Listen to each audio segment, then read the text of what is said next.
আচ্ছা, সহবাসের ব্যাপারে একটি গুরুত্বপূর্ণ মাসলা। সহবাসের ব্যাপারে এইরকম অনেক সময় হয় যে স্বামী হয়তো খুব বেশি পরিমাণ চায়, স্ত্রী মোটেই চায় না, তেমন কম চায়। তাহলে কতটা পরিমাণ স্বামীর দাবি করার অধিকার আছে? জি, বছরে একবার, বছরে 4 বার, মাসে একবার, হ্যাঁ মাসে একবার, অথবা সপ্তাহে একবার, বা দিনে একবার, বা দিনে 2 বার, কতবার? জি, এ সম্পর্কে কি জানা আছে আপনারা বলেন। মাশাআল্লাহ, অধিকাংশ লোক বিবাহিত, তাই না? বিবাহিত, আর এর জবাব দিন যতটা প্রয়োজন। মাশাআল্লাহ, একটা ফতোয়া পেলেন, স্বামীর প্রয়োজন দিনে 3 বার, স্ত্রী পারে না, অসুস্থ, জুলুম হবে না? এই ফতোয়া ঠিক হলো তাহলে উভয়ের সম্মতির মাধ্যমে, উভয়ের সম্মতির মাধ্যমে। স্ত্রী সুস্থ, তারপরে বলছেন না সপ্তাহে 2 বার, বাস, তখন কি করবেন? তাহলে উভয়ের সম্মতিতে হইল না, ওর উভয়ের সম্মতিতে সপ্তাহে 2 বার সুযোগ পাওয়া যাচ্ছে, কি করবেন? হ্যাঁ বলেন, তাহলে এই ফতোয়া ঠিক হল না, হইল? জি হ্যাঁ, শোনাই ভাষ্যকারদের, ওলামায়ে কেরামদের ভাষায়, বড় বড় যারা ওলামায়ে কেরাম, আমরা তো ছাত্র, তালেবে ইলম, তো ওলামাদের ভাষা শোনাই।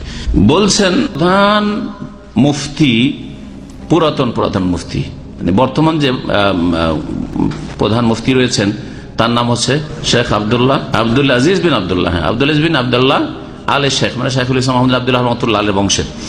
আর তার আগের প্রধান মুফতি ছিলেন শেখ আব্দুল আজিজ ইবনে আব্দুল্লাহ বিন বাজ, সংক্ষেপে ইবনে বাজ বলা হয় রাহিমাহুল্লাহ।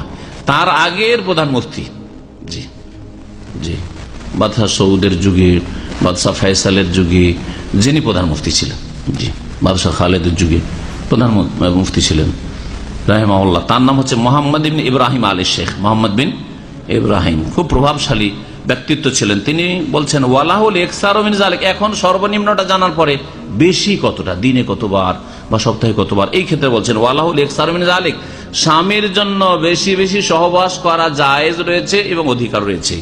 লা ইয়াতাহাদ্দাদু বিহাদ্দিন, তার কোনো সীমানা নেই যে এর 2 বারের বেশি চলবে না, দিনে 3 বারের বেশি চলবে না, এরকম কিছু নেই।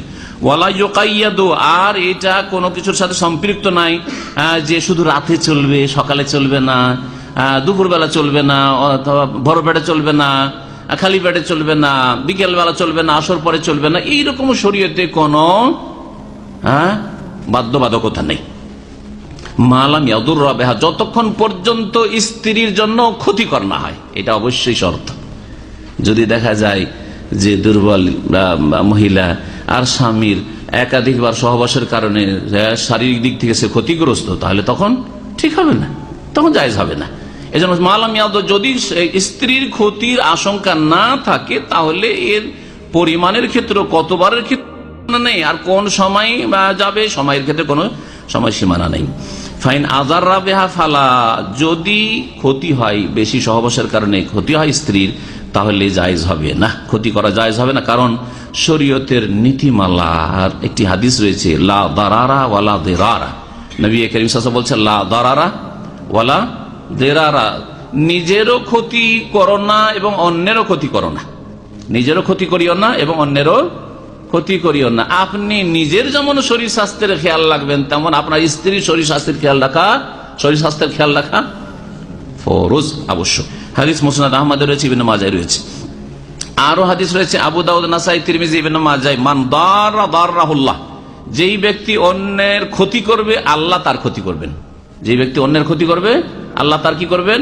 ক্ষতি করবেন। সুতরাং যদি দেখা যায় যে স্ত্রীর ক্ষতি করছে নিজের যৌবনের তাড়নায়, তাহলে আল্লাহ তার ক্ষতি সাধন করবেন, আল্লাহ তার কল্যাণ করবেন না, এদিকে খেয়াল রাখতে হবে।